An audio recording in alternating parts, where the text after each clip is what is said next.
You'll be the new one. True. Some of the stuff that you said, I think the reaction I think has been a bit harsh because I think I knew what you were trying to say, but I think some people decided that you had said what you hadn't actually said and just ran with it, if that makes sense. Yeah, these things tend to get taken out of context sometimes. Was it taken out of context though?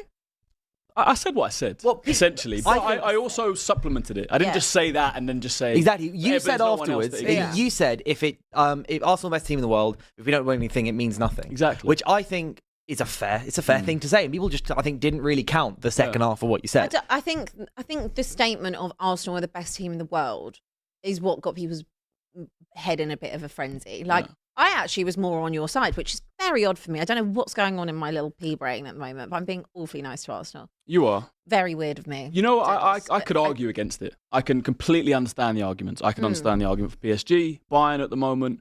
You could even still say, I know Liverpool are on a bad run, Barca. Do you know what I mean? Some of these teams might have better squads, better 11s than us.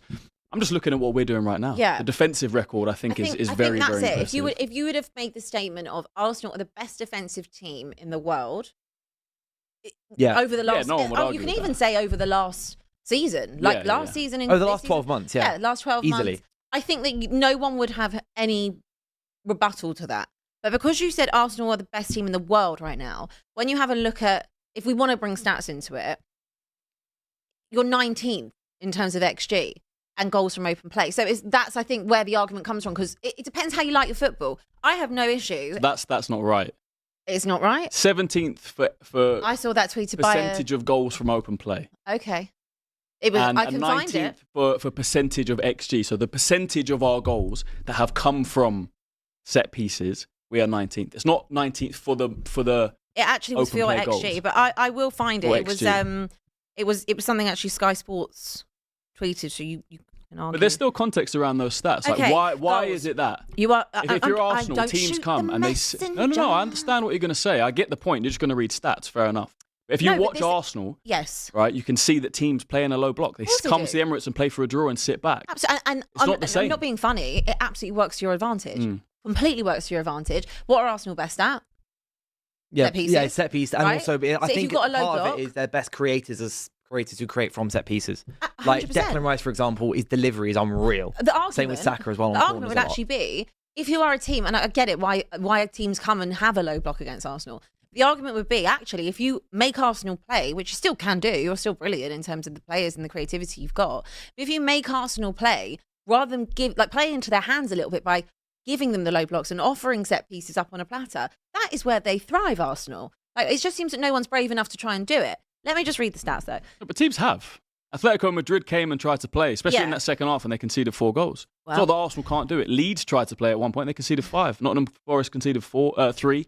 Do you know what I mean? It's not like we can't do it. If you come out and have a go, we will score goals. You're just great, right? And also, just to add one thing, Saka was injured at the start of this season. Yep. Madueke came in, did a decent job, and he got injured again. Saka came back, probably hasn't been 100% fit. Havertz and Jesus are also injured, still to come back.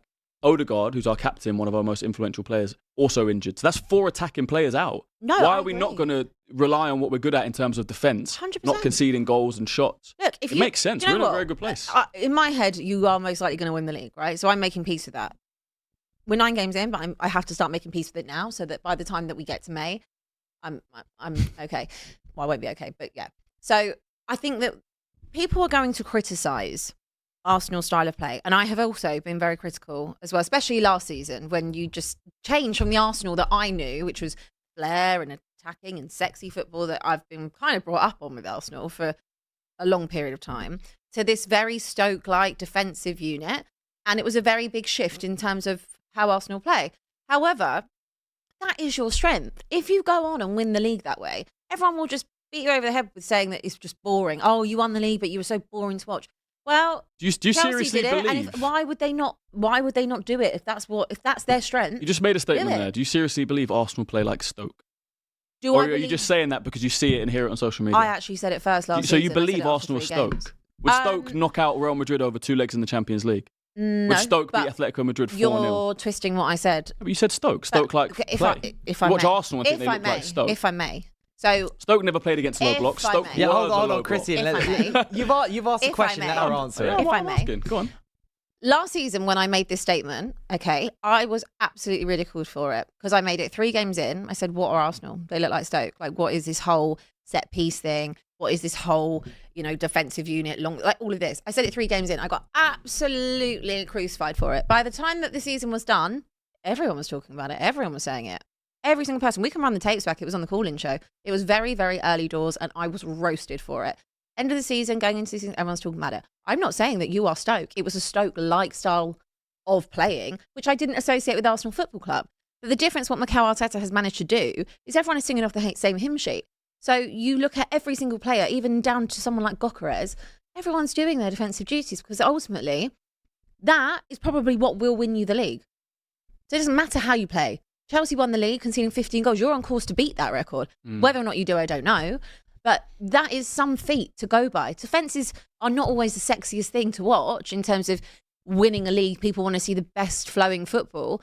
But actually, in this day and age where defenders and defending is just has not been a thing for such a long time, it's all about, creativity and creative players and your fullbacks and all of that, but not having so much emphasis on defending.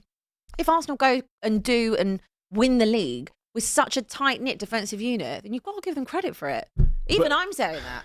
Again, I just think this narrative that we're a defensive team, we always defend. We have the ball more than the other team in every single game. We attack more than the other team in every single game. If you can tell me one game in the past 18 months where we haven't attacked more than we've defended.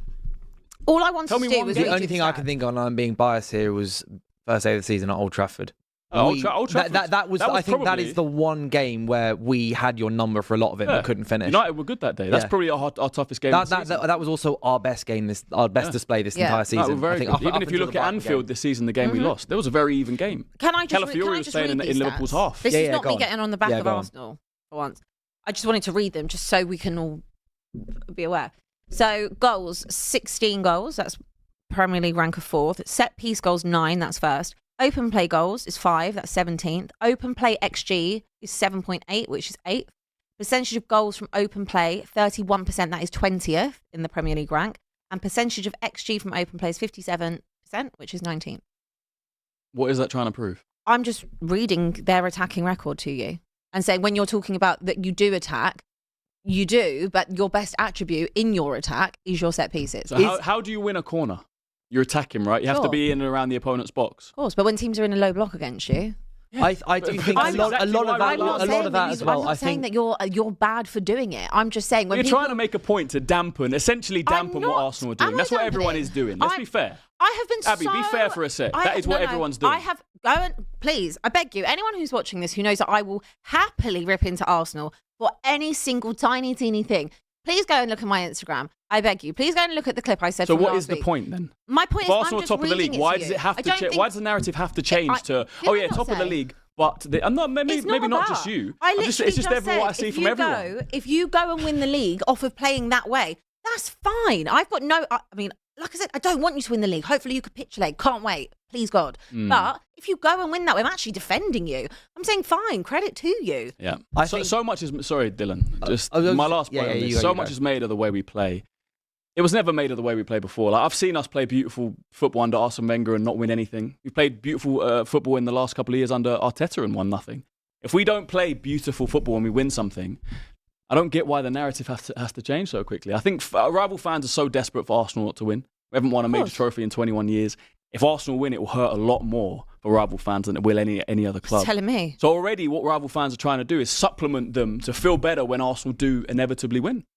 I think that's exactly what it is. When we do win at the end of the season, because I believe we'll win the Prem, do you know it will be the narrative, yeah, you won, but it was boring. Yeah, you won, but it was set pieces. I just we'll have a Premier League trophy and our Arsenal fans will be happy. I know, and I just said that to you. That will be the narrative. And that stats like that will be why the narrative is the narrative. So actually, what we actually went away from what the initial thing was, is that your point of saying that you're the best team in the world, that's why people won't view it that way, because people with their eyes want to witness football in a pretty sexy way.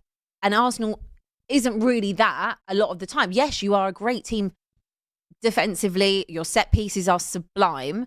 But what people like to see a lot of the time when looking at their football is more of an open, flowing game. And I think Abby's not necessarily talking about Arsenal fans there, but other people who won't. Because the people who won't agree with you are the people who aren't Arsenal fans. But I do think on the point of those stats, part of that is skewed by the fact that your striker isn't scoring. Yeah. Like your striker, I think with Gyökeres, obviously he scored against Atletico, but in the Premier League, which is where those stats come from, he's not scored in 5 or 6 games at the moment. And I think he's still struggling to understand how to outmaneuver centre backs in the Premier League. So it's a little hard for you guys to create the chances for him, and also he's therefore not scoring the chances. So therefore, Laurie yesterday when we was on here, saying that he doesn't think Arsenal score enough goals. If Gyökeres and your other kind of forward players in open play were scoring a couple more goals, those stats go down, or you move up in the table of a lot of those stats. But I think the reliance looks more heavy on set pieces at the 100%. Moment because there's a bit of a deficit in your open play and your strikers not scoring as many goals as you would have hoped at the moment. Yeah, I see Laurie's point. We're top of the league. We've been winning games. The statement of you don't score enough goals is only true if you're not winning. If you're winning games, then of course. Ultimately, if you score more goals than you concede, then I agree. If the point was we could be scoring more goals, then I'd completely understand that. We can definitely play to Gyökeres' strengths a bit more, try and get him in positions to score a bit more. And I think he'll be disappointed with his tally so far. I think it's 5 in 13